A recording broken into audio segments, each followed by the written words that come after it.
Hello everyone, कैसे हो आप सब। आई होप कि आप सब अच्छे होंगे। तो आज का क्लास रहेगा हमारा हिस्ट्री का और हमारा टॉपिक रहेगा प्रागैतिहासिक युग के बारे में हम जानेंगे। भारत के प्रागैतिहासिक काल को आमतौर पर पाषाण युग, कांस्य युग और लौह युग के नाम से जाना जाता है। तो आपने देखा प्रागैतिहासिक युग को किस नाम से जाना जाता है। फर्स्ट है हमारा पाषाण युग और सेकेंड है हमारा कांस्य युग और थर्ड है हमारा लौह युग। इस तीनों के नाम से प्रागैतिहासिक काल जाना जाता है। तो साक्ष्य के रूप में टुकड़ों की विस्तृत श्रृंखला के साथ भारत के प्रागैतिहासिक काल को 5 वर्गों में बांटा गया है। तो हमारा क्वेश्चन आ सकता है कि भारत के प्रागैतिहासिक युग को कितने वर्गों में बांटा गया है। तो इसका आंसर हो जाएगा हमारा 5। नेक्स्ट देखते क्या है। भारत के प्रागैतिहासिक काल को पाषाण युग या पूरा पाषाण युग की शुरुआत से शुरू होता है। तो जो हमारा हिस्ट्री का जो है फर्स्ट वे हमारा पाषाण युग और पूरा पाषाण युग के शुरुआत से होता है। फिर सिंधु घाटी सभ्यता से ठीक पहले लौह युग के साथ समाप्त होता है। प्रागैतिहासिक काल को मोटे तौर पर 2 लाख ईसा पूर्व से लेकर लगभग 3500 से 2500 ईसा पूर्व तक माना जाता है, जब पहली सभ्यता का निर्माण हुआ। तो इसका प्रश्न भी बन सकता है, एक पहली सभ्यता का निर्माण कब हुआ। तो इसका आंसर हो जाएगा लगभग 3500 से 2500 ईसा पूर्व। होमो सेपियंस ने लगभग 2 लाख ईसा पूर्व से लेकर 40,000 ईसा पूर्व के बीच भारत के उपमहाद्वीप पर कदम रखा। भारत के प्रागैतिहासिक काल, जिसे पाषाण युग के रूप में भी जाना जाता है, और इसे 3 वर्ग में बांटा गया है। जिसे प्रागैतिहासिक काल को 3 वर्ग में बांटा गया है। फर्स्ट हमारा पाषाण काल, सेकेंड है हमारा मध्यकाल और थर्ड है हमारा नियोलिथिक काल। तो प्रागैतिहासिक भारत के अन्य प्रमुख काल थे। ताम्रपाषाण युग को ताम्र युग भी कहते हैं, लौह युग और पूरा पाषाण युग। तो हम इसमें से फर्स्ट देखेंगे पूरा पाषाण युग के बारे में। तो पूरा पाषाण युग को पूरा पाषाण युग के नाम से भी जाना जाता है। ये 5 लाख से 1 लाख ईसा पूर्व का इस काल में भारतीय नेग्रिटी जाति के थे। तो इस युग में यानी इस समय में भारतीय नेग्रिटी जाति के लोग रहते थे। प्राचीन पाषाण युग को 3 भागों में विभाजित किया जा सकता है। तो फर्स्ट है हमारा निम्न पूरा पाषाण और सेकेंड है हमारा मध्य पूरा पाषाण और थर्ड है हमारा उच्च पूरा पाषाण युग। तो हम इसमें सबसे पहले जानेंगे निम्न पूरा पाषाण युग के बारे में। ओके, तो इसमें है क्या क्या ये हम जानेंगे। तो फर्स्ट है हमारा निम्न पूरा पाषाण युग। तो इसमें क्या दिया है देखते हैं। निम्न पूरा पाषाण युग हिम युग था। तो अगर क्वेश्चन बन सकता है कि निम्न पाषाण युग कौन सा युग था, तो वह युग था हमारा हिम युग। इसका आंसर हो जाएगा हमारा हिम युग, जिसमें मुख्य रूप से शिकारी और संग्राहक शामिल थे। यानी शिकारी जो शिकार करके खाना खाते थे वे इसमें शामिल थे।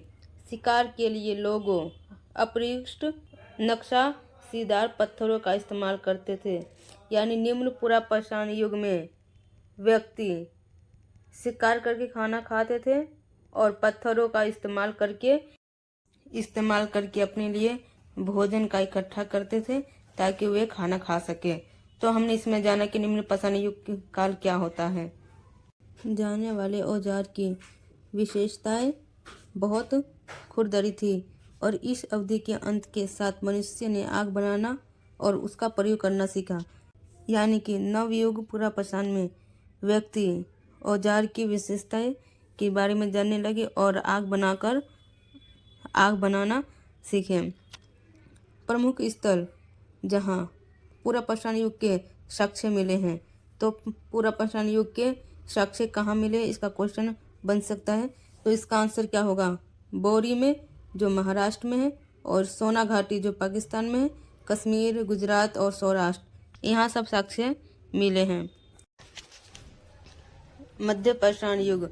मध्य पाषाण युग पुराने पाषाण युग का हिस्सा है, जहां मनुष्य ने नुकीले और तीखे औजार जैसे कि शल्क, ब्लेड और फाइटर बनाना शुरू किया। वे छोटे जानवरों को मारने और शिकार के लिए मरे हुए जानवरों के मांस को फाड़ने के लिए विशेष औजारों का इस्तेमाल करने लगे। मध्य पाषाण युग के साक्ष्य प्राप्त करने वाले प्रमुख स्थल जहाँ पे इसके साक्ष्य मिले हैं, तो फर्स्ट है हमारा बेलन घाटी जो यूपी में है, और लूनी घाटी जो राजस्थान में है, भीम बटेरा। तो दोस्तों, हमने इसमें जाना मध्य पाषाण युग में व्यक्ति क्या क्या करते थे और अपना भोजन किस तरह से उपयोग करके अपने लिए भोजन को इकट्ठा करते थे। तो आई होप कि आपको ये मध्य पाषाण युग काल समझ में आया होगा। नेक्स्ट है हमारा उच्च पूरा पाषाण युग। मामला हिम युग के अंतिम चरण का था, जब जलवायु तुलनात्मक रूप से गर्म हो गई थी। यह वह समय था जब होमो सैपियंस का उद्भव हुआ था। इसके साथ ही सुई, मछली पकड़ने के औजार और बोरिंग औजार जैसे कई हड्डी के औजारों का भी आविष्कार हुआ। ऊपरी पूरा पाषाण युग के प्रमुख स्थलों में से एक जहां हाथ की कुल्हाड़ी, ब्लेड और खुरचनी पाई गई, वह भीमबटेका भोपाल के दक्षिण में था। तो इसमें भी हमें यही दिया गया है कि जो मछली पकड़ने के लिए व्यक्ति किस किस चीज़ का औजारों का इस्तेमाल करने लगे और वह इस्तेमाल कहाँ कहाँ पे करते थे।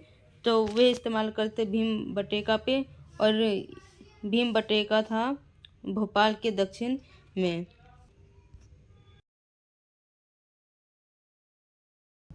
मध्य पाषाण युग। अधिकांश पिंजरों को मध्य पाषाण युग के रूप में भी जाना जाता है, जहां शिकार और मछली पकड़ने के औजार के सारे साक्ष्य मिले हैं। मध्य पाषाण युग 800 ईसा पूर्व से 8000 ईसा पूर्व से 4000 ईसा पूर्व तक था। माइक्रोलिथ, क्रिप्टोक्रिस्टलीय सिलिका से बने छोटे औजार पाए गए हैं। इस मध्य पाषाण युग में लोग मृत्यु के बाद जीवन में विश्वास करते थे और अर्ध-स्थायी बस्तियों के साथ शुरू हुए।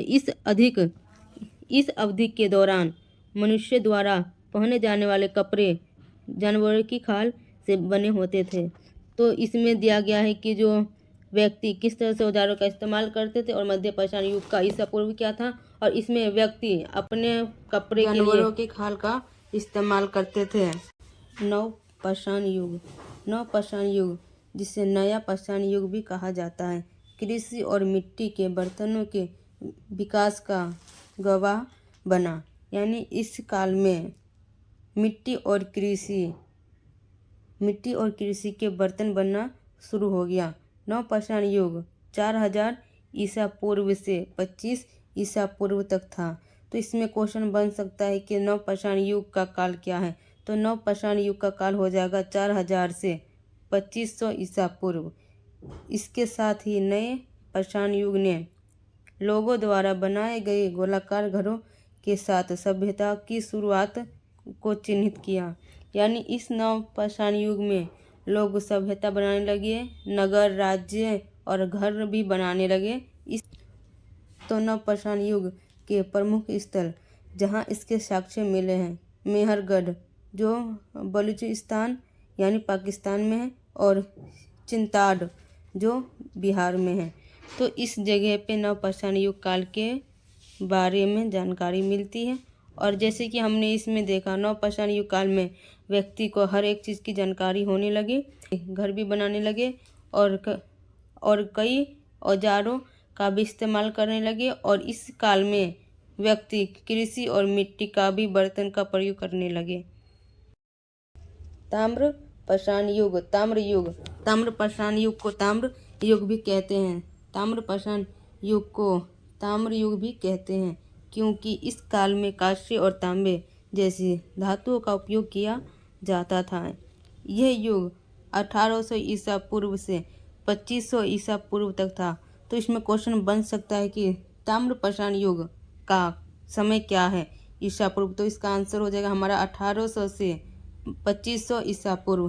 ताम्रपाषाण युग को पूर्व हड़प्पा के चरण के रूप में भी जाना जाता है, जहां मवेशी पालन और ग्रामीण बस्तियां बसने लगी। इसके साथ ही कला शिल्प में वृद्धि हुई, जिसमें ताम्रकार और पत्थर के कारीगर शामिल थे। महाराष्ट्र में हमारे पुरातत्वविदों